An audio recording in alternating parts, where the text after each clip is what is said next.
Et salut tout le monde et bienvenue en Terre Inconnue dans cette nouvelle vidéo achat comics et manga du mois de novembre 2025. Il y a pas mal de choses, plutôt variées en plus. Donc eh bien on va commencer comme d'hab par le manga. Donc premier tome que je me suis acheté, c'est le Dandadan tome 20, donc de Yukinobu Tatsu aux éditions Crunchyroll.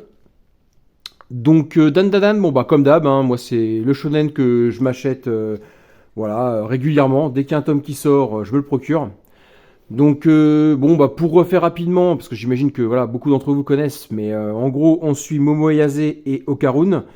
L'une croit aux fantômes, l'autre aux extraterrestres. Chacun des deux vont confronter donc leur croyance à l'autre.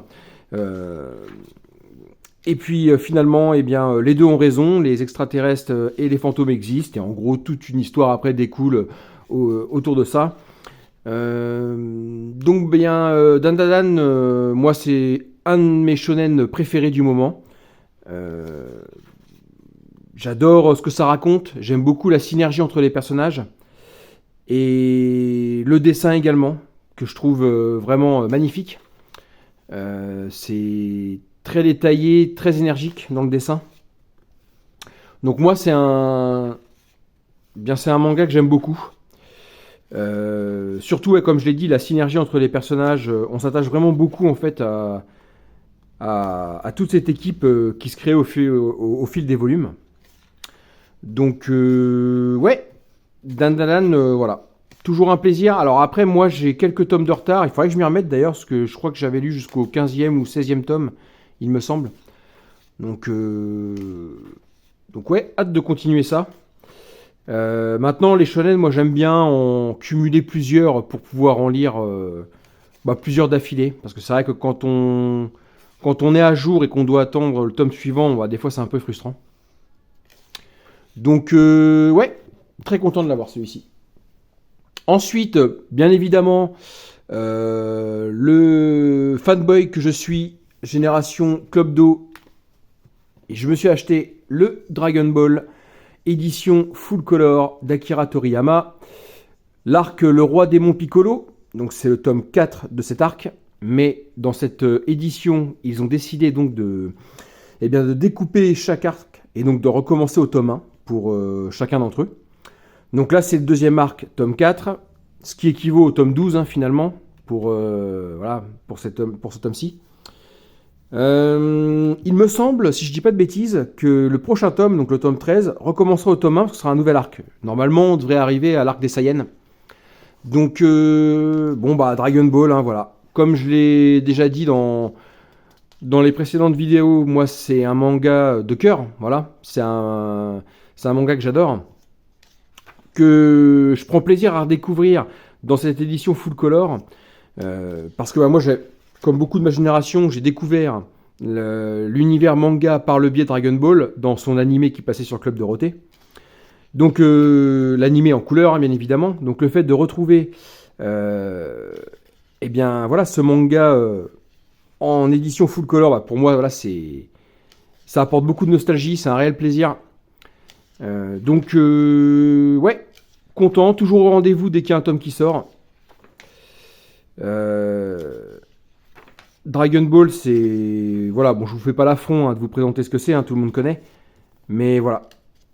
Puis je trouve que voilà, le rendu des couleurs, moi, je le trouve vraiment très très chouette. Hein. Donc, ouais, on continue l'aventure sur cette édition. Dernier manga que je me suis acheté, donc c'est le Hellsing, tome 3. Dans cette très belle édition de Delcourt Tonkam. Donc, déjà un petit point sur l'édition, moi je la trouve magnifique. Donc, c'est du hardcover, voilà, édition de luxe. Et vraiment, c'est très très chouette là. Là, cet aspect un peu cuir, avec les écritures en rouge là, comme ça. Sachant que pareil, point positif, mais le code barre là, bah, c'est un autocollant, donc on peut le détacher. Donc super. C'est pas comme l'édition Dragon Ball, parce que bon, on peut en parler. Mais la full color Dragon Ball, très bien. Mais par contre, niveau maquette, c'est pas ouf. Et notamment la quatrième de couverture. l'encadré blanc là, avec le code barre là, ce gros encadré blanc là, dégueulasse, on va pas se mentir. Pourquoi? Pourquoi honnêtement? Enfin, je veux dire, bon, qu'il y ait le code barre à la limite, bon déjà qu'il soit placé là, c'est quand même particulier, mais surtout pourquoi cet énorme encadré blanc autour là? Je ne sais pas. C'est extrêmement moche, hein, on va pas se mentir. Donc ouais, ça c'est gros point négatif hein, sur l'édition Dragon Ball. Point négatif que l'édition d'Helsing n'a pas, hein, voilà, le code barre, là on peut le détacher, puis bah du coup voilà, on a un très beau bouquin avec un signé, en plus, hein, juste ici. Donc je trouve l'édition magnifique. Vendu 16 € en plus. Bah, le prix c'est plus coquet hein, pour ce genre d'édition, hein, très très cool. Hein. Donc Hellsing, pourquoi j'ai acheté ce manga? Deux raisons. Alors la première, bah, l'édition. Honnêtement, quand j'ai vu l'édition et au prix que c'était demandé, bah franchement ça m'a convaincu. Hein, voilà. Et en plus, Hellsing, moi j'en ai de vagues souvenirs. J'ai de vagues souvenirs de l'animé qui était diffusé bah, quand j'étais gamin. J'en avais de bons souvenirs, mais très vagues. Donc voilà, c'est pas un manga de cœur. Voilà, c'est pas un manga spécialement que j'attendais. C'est l'édition hein, qui a fait que je me suis lancé. Donc, ouais. Et puis quand je l'ai feuilleté, je trouvais le dessin magnifique. Très clairement. Après, pour être honnête, j'ai toujours pas commencé. Mais ça, ce sera complet en 5 tomes, je crois. Donc, je me tâte à commencer bientôt. Ou sinon, j'attends même que les 5-6 tomes, je crois, qui sont annoncés là, soient parus pour tout me faire d'un coup. C'est pas impossible. Donc, je verrai. Mais en tout cas, ouais. Franchement, ça a l'air très cool. Je pense que c'est... Il y a un petit côté peut-être décérébré, hein, c'est possible.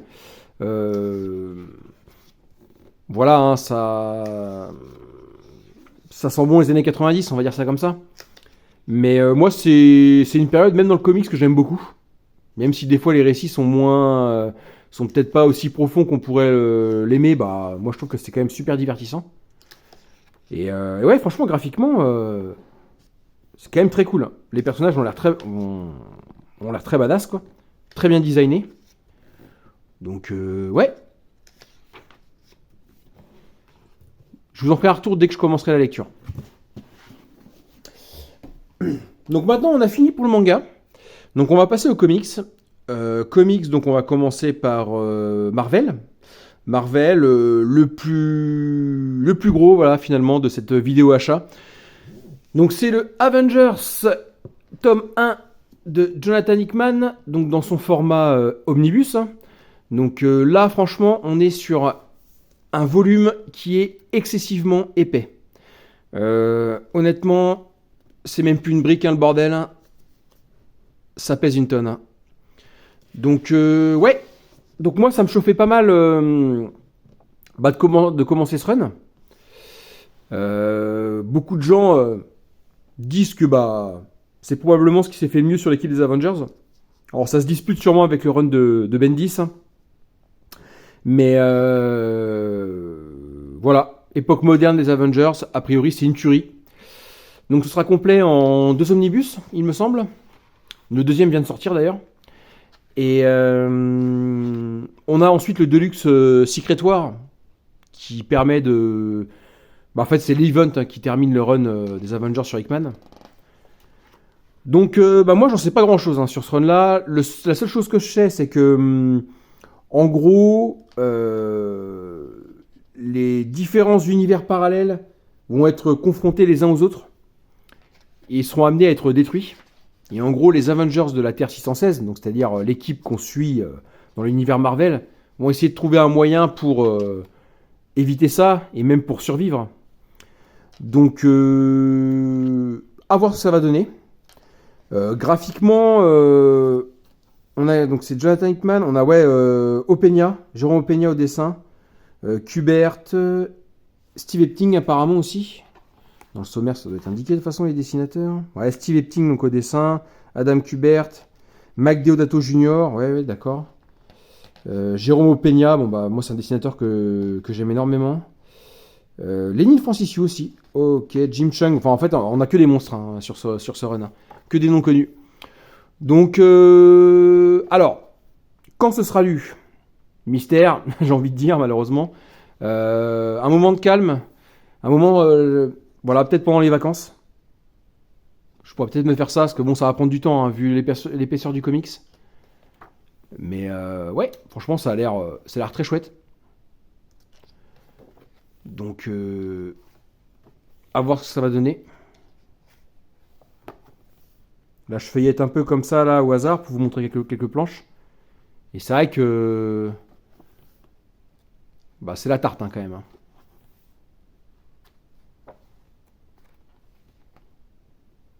Ouais, ça a l'air très cool. Donc, à voir ce que ça va donner. Il faudra que je me procure également le tome 2, là, qui vient de sortir. Bon, après, on n'est pas pressé, hein. On n'est jamais pressé.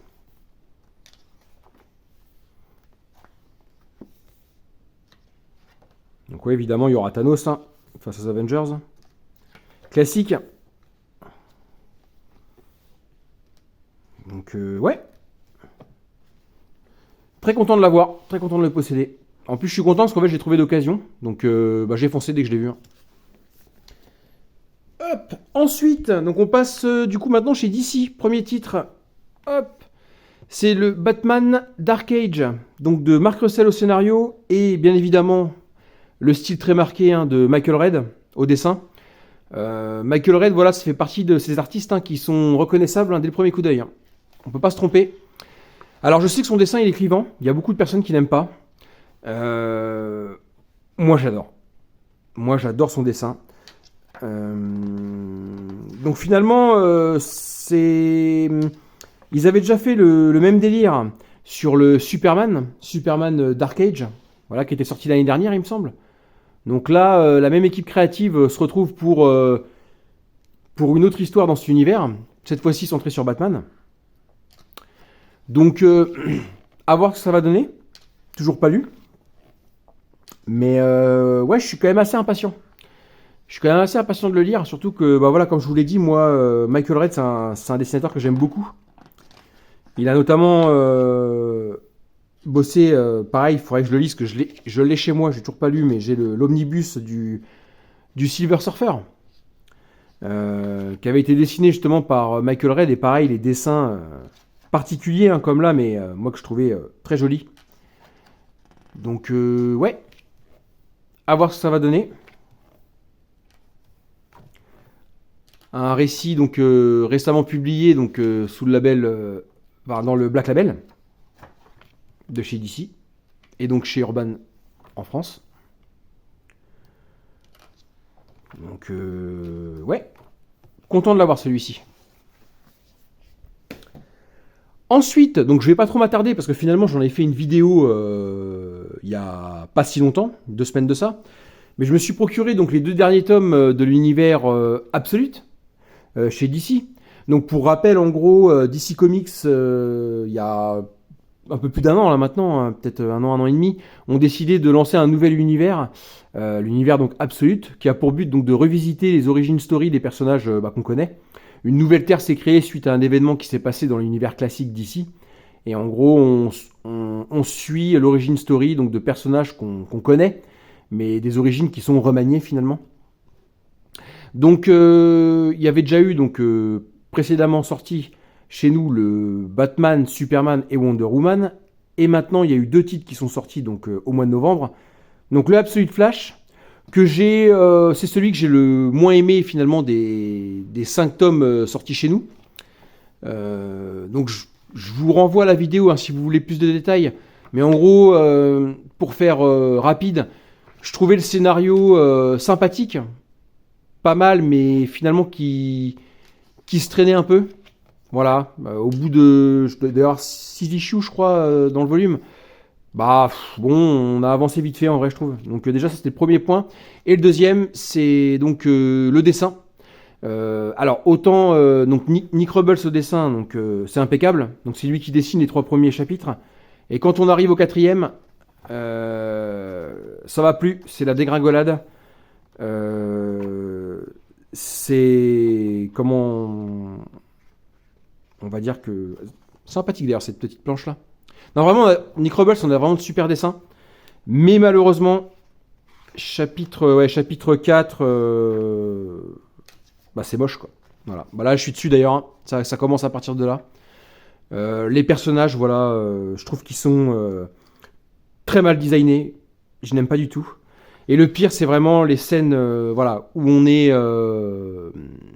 on voit les personnages de loin, comme celle-ci là. Euh, on va faire comme ça. Hop, hop, hop, hop, attention. Voilà, cette planche-là, par exemple, là, les personnages, ils ont aucun détail. Aucun détail dans le décor non plus. On voit même pas les visages. Les visages sont carrément effacés, quoi. Donc, ouais, non, franchement, moi, le dessin, ça m'a carrément même sorti du récit, hein. Je n'ai pas du tout, j'ai pas du tout adhéré, quoi. J'ai trouvé ça même, ouais, bah, excessivement moche, hein, on va pas se mentir. Donc, ouais, c'est assez dommage, hein, parce que finalement, il y a quand même de bonnes choses. Je trouve que voilà, la représentation graphique de la rapidité de Wally West, elle est intéressante quand elle est dessinée par Nick Robles. Moi, franchement, il y a des planches comme celle-ci qui sont vraiment très très jolies. On a plein de bonnes idées. La réinvention des Lascars aussi, qui est quand même très très cool. Donc les antagonistes principaux de Flash, hein, finalement.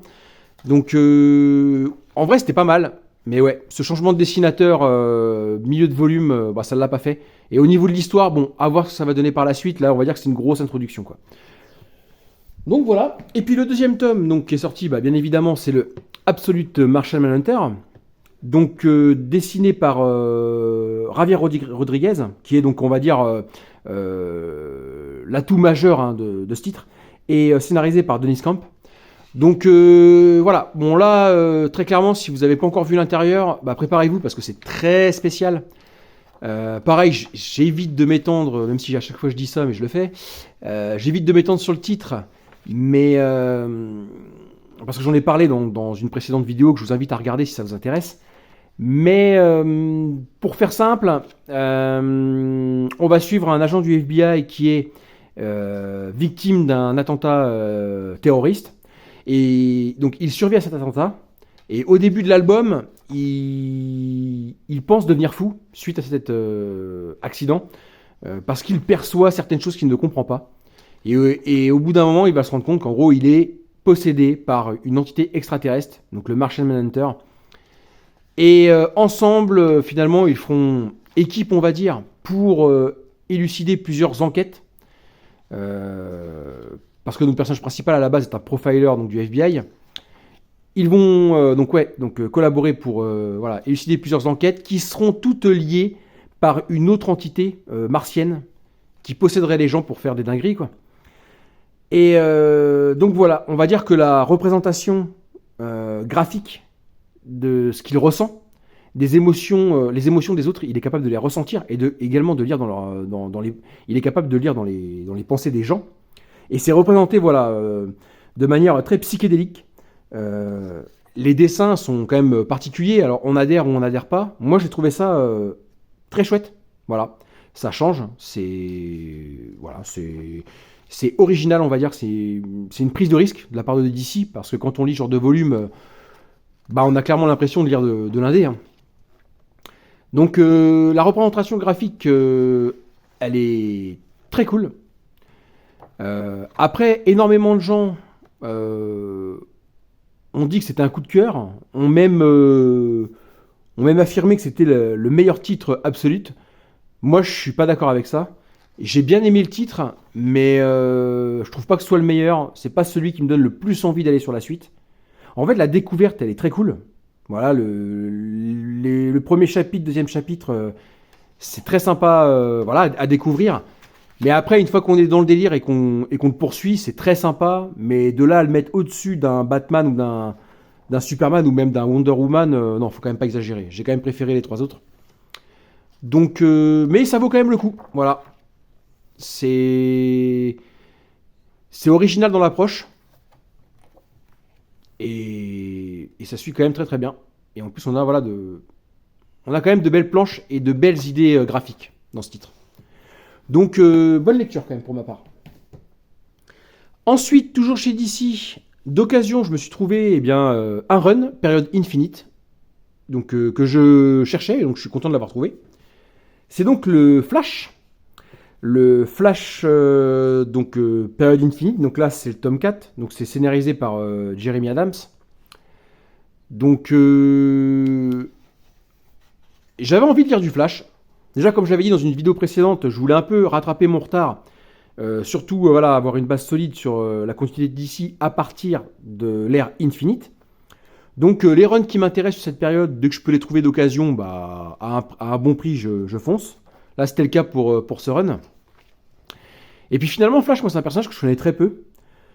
Hormis bah, période Flashpoint, hein, hormis le tome Flashpoint, Flashpoint Prélude, bah, j'ai pas lu grand chose en fait sur le personnage. Donc j'avais envie de lire quelque chose sur lui. Donc ça a été l'occasion. Donc là on a le tome 4, le tome 3, le tome 2, et donc le tome 1. Voilà, série complète en 4 tomes.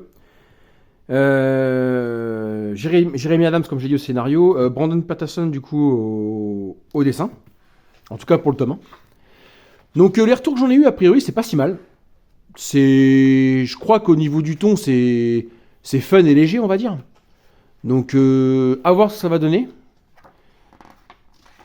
Mais ouais, ça me chauffait pas mal de découvrir, voilà, en partant de cette période. Alors, étant donné que j'ai pas énormément de bagages sur le personnage, bah, j'espère, voilà, ne pas être trop perdu non plus quand même. Mais bon, on verra bien. C'est vrai que oui, à part le Flashpoint, moi, période New 52, j'ai pas lu. Période Rebirth, j'ai pas lu. Et même avant, hein, je sais que Mark Waid, là, il y a son run qui est en train de ressortir là, dans la collection Chronicles. Bah pareil, je connais pas non plus. Et puis bah, bien évidemment, il y a Geoff Jones, hein, présente Flash. Donc pareil, pas lu non plus. Donc je les ai pas lus, puis je les ai pas dans ma collection. Donc mais ouais, on va voir ce que ça va donner. Pour d'ici donc terminé. Maintenant on va passer donc à l'indé. Indé licence hein, finalement. Donc le premier tome que je me suis procuré, c'est bien évidemment le Tortue Ninja intégral tome 8. Donc Tortue Ninja, c'est un peu comme... c'est à l'image de Dragon Ball, là, finalement, comme j'ai présenté là en début de vidéo. Moi, je suis un fanboy des tortues. Voilà. Pour cause, hein, bah, le dessin animé et les films des années 90. Donc moi, j'ai adoré quand j'étais gamin. Donc ce run là donc de Tom Valls, il est très très bien. Donc raison de plus finalement. Quand on commence à lire, honnêtement, c'est quand même très très cool. J'aurais même tendance à dire que sur les univers, on va dire étendus, partagés, on va dire, qui sortent ou qui sont sortis récemment, je pense que c'est ce qui se fait de mieux, ou en tout cas, ça en fait partie, quoi. Donc, moi, je vous conseille. Alors, bon, c'était déjà sorti à l'origine en tomes séparés, en hardcover. Là, iComics ont décidé donc de republier tout le run et les histoires annexes, tous les spin-offs liés à cette série dans leur format, Integra qu'ils appellent. Donc c'est un format souple, semi-souple, on va dire. Moi, j'adore cette collection, j'adore ce format. C'est agréable déjà à lire. Et puis, les covers sont magnifiques, je trouve. À chaque fois, on a en couverture un personnage important, on va dire, de l'univers des tortues. Et en plus, on a, voilà, il y a un beau vernis sélectif sur les personnages, et puis même les personnages sont en relief. Donc, je trouve vraiment l'édition très très jolie. Honnêtement, il n'y a rien à dire. Non, c'est très cool. Donc du coup, ouais, nouveau tome. Alors, il me semble, là, en ayant regardé le sommaire, qu'on n'a pas... Enfin, je crois que c'est beaucoup d'épisodes, justement, spin-off annexes à la série principale. Là, de ce que je vois, on a donc du Bebop et Rocksteady, qui est en 5 parties. Univers chapitre, donc en 5. 6 même. Ah, on a quand même le chapitre 66. Ouais, et après on a chapitre univers ouais, 10, 6, 9. Ah, ok, ok. Donc ouais, je pense que c'est beaucoup de... la trame principale, les numéros TMNT, on va dire classiques, je suis pas sûr qu'il y en ait beaucoup dans ce volume. Mais ouais, moi je suis toujours au rendez-vous. TMNT, quand je vous l'ai dit, c'est génial. Enfin, à partir du tome 1, c'est un reboot complet, hein, donc on repart sur de nouvelles origin story. Et puis après, il y a tout un univers qui se crée autour de ça. L'histoire, elle est géniale. Le dessin, alors il y a plusieurs dessinateurs, hein, d'autant plus là avec les spin-offs voilà, qui se rajoutent maintenant à ces volumes.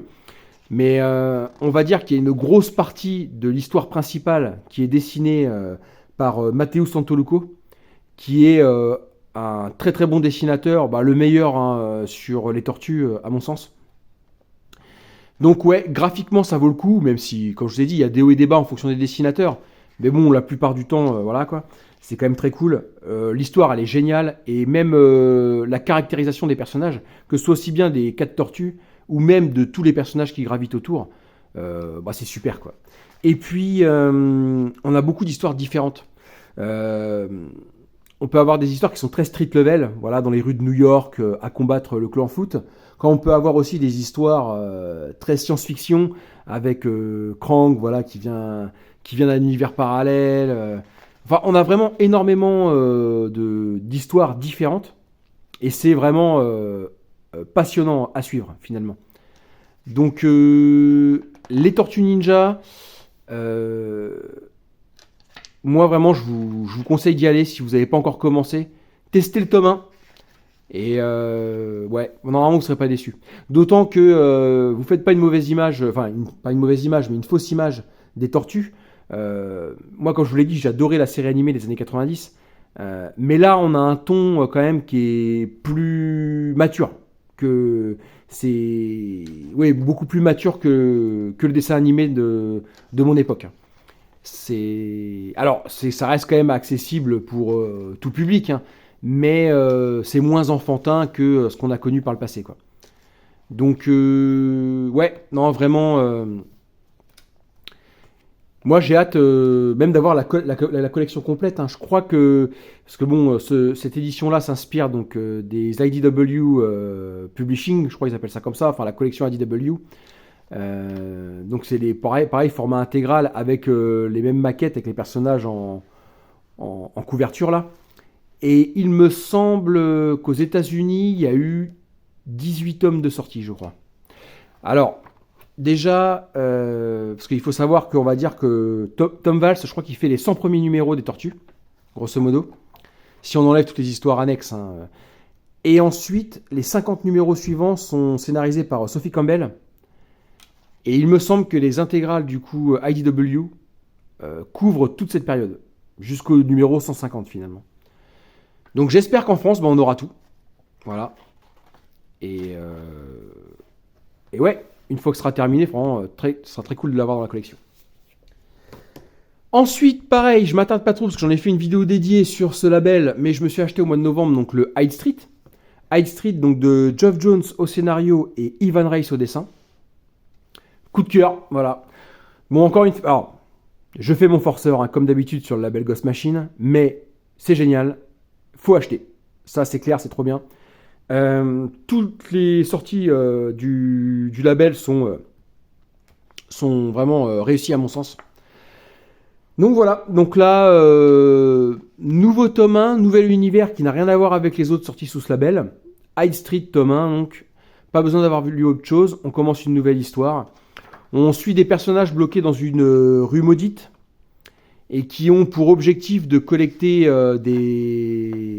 des âmes appartenant, on va dire, à de mauvaises personnes. Ça peut être des tueurs en série, des voleurs, kidnappeurs, ce que vous voulez. Si vous avez fait quelque chose de mal dans votre vie, vous pouvez vous retrouver dans Hyde Street au détour d'une rue, voilà.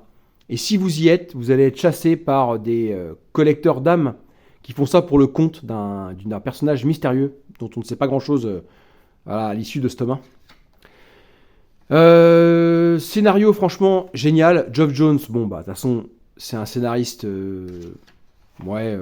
masterclass, hein, on peut le dire. Et accompagné au dessin d'Ivan Reis. Et pareil, Ivan Reis, c'est la branlée, hein.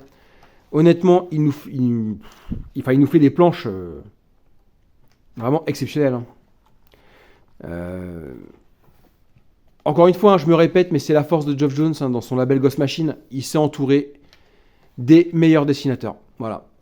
Comme ça, au moins, c'est clair, c'est dit. Enfin, honnêtement, on a les doubles pages comme ça qui sont quand même somptueuses. Hein.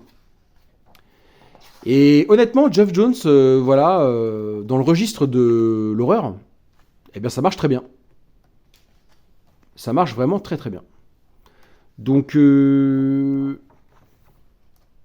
moi, je vous recommande, si vous aimez un peu le délire, ça part un peu comme un récit, enfin, comme un récit anthologique au départ.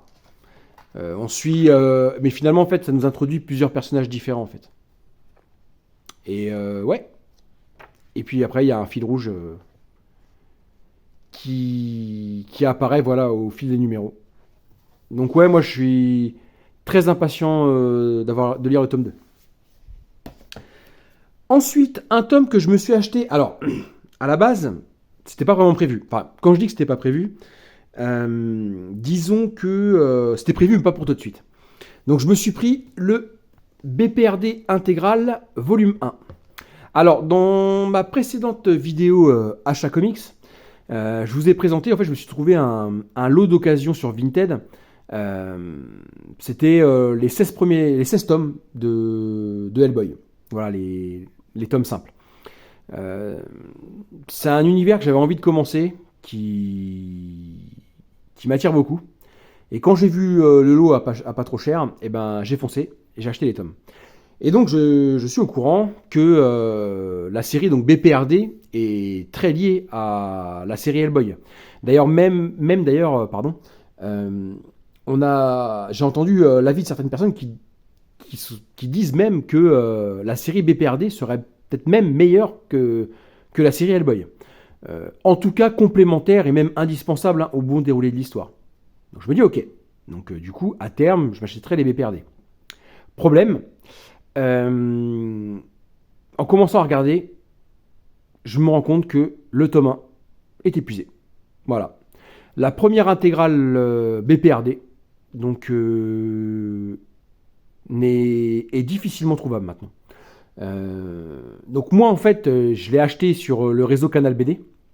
D'ailleurs, c'est un petit tips hein, que je vous donne. Si vous cherchez un tome, voilà, si vous avez voilà, une série en cours, un tome que vous n'arrivez plus à trouver, eh ben, allez voir sur le site Canal BD. En fait, Canal BD, c'est un réseau de librairies qui sont reliées justement voilà, à ce site Canal BD. Et en fait, quand vous allez dessus, vous pouvez voir les stocks de certains bouquins. Par exemple, je prends pour exemple là, le BPRD.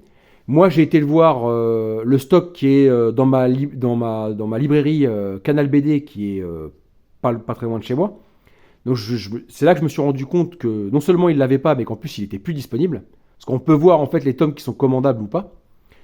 Et donc ensuite, on peut voir dans toutes les librairies de France qui sont reliées à ce réseau Canal BD s'ils ont des tomes en stock finalement.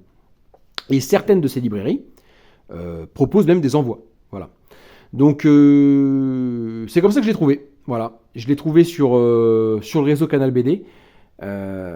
Il en restait deux. Il y avait deux librairies en France reliées au réseau Canal BD qui possédaient donc le tome 1 BPRD.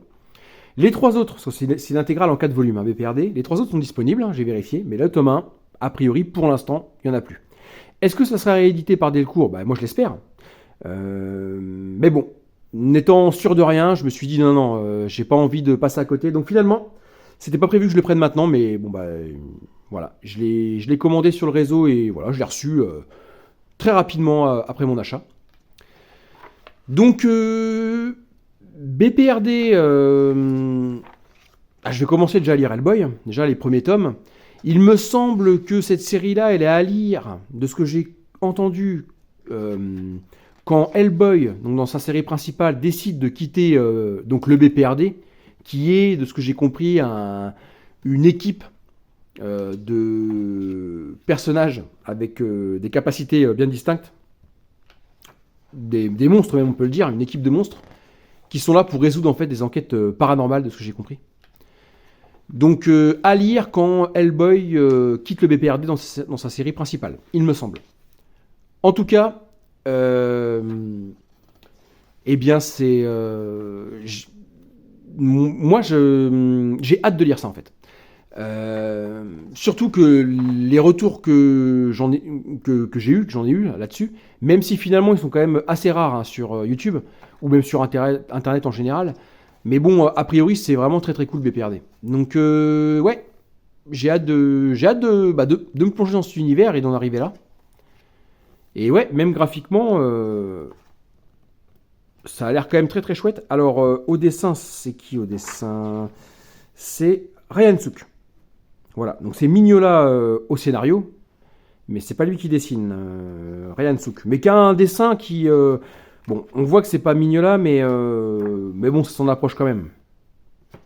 On n'est pas sur quelque chose de complètement différent, quoi. Donc ouais, très cool. Donc BPRD intégral, c'est en 4 volumes. Et par la suite, après, je sais que là, actuellement, ils rééditent les BPRD Enfer sur Terre, qui serait la suite de cette série. Et je crois qu'il y a 2 ou 3 intégrales là de sortie actuellement. Donc, bon, bah, je vais rattraper mon retard petit à petit.